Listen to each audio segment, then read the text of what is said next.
Masih di GSMS tuh. Tuh belajar moto sampai tidur-tidur tuh. Oh, untuk dapat low angle, kemudian belajar komposisi diagonal tuh sampai tidur-tidur. Itu satu ada yang tidur lah. Putri Duyung apa-apa itu. Oh, tidur. Oh. Nah, seru kan? Seru nggak? Kapan lagi belajar moto sambil tidur-tidur kayak gini? Tuh, itu Pak Ahmadi tuh di belakang tuh kayak lagi santai. Oh. Hari ini masih di pertemuan ke-9 GSMS SMP 45, materi landscape dan pengenalan filter yang ada pada landscape. Nih, sekalian kita praktek di sekitaran sekolahnya saja. Memang pemandangannya sudah bagus, menarik untuk difoto. Itu ada Gunung Pesagi.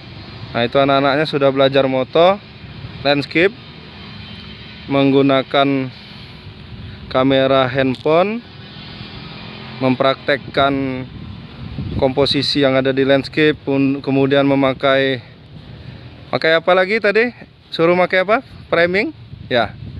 Oke, framing nih. Tuh pemandangannya bagus tuh, bisa memakai framing gini. Nah, itu Pak Ahmadi tuh nyumput-nyumput. Nah, ini saya. Ada. Nah. Ya. Tuh. Ini kita hunting GSMS nih. Di mana kita hunting nih? Di KRL ya, Kebun Raya Liwa, tapi kita agak melipir sedikit karena nanti bisa ngelihat Gunung Pesagi tuh. Nah, itu sama kakak-kakak dari SMA 1 Liwa. Tuh, JPS. Nah, yuk kita ke situ yuk. Ayo. Sini. Nah, nih, yuk. Tuh Pesagi tuh, bisa lihat Pesagi. Nah. Halo, dadah. Nah, rame. Kelihatan nggak nih, pas nggak? Ah, tuh rame tuh. Ini dari JPS ya, sama adik-adiknya juga bareng-bareng.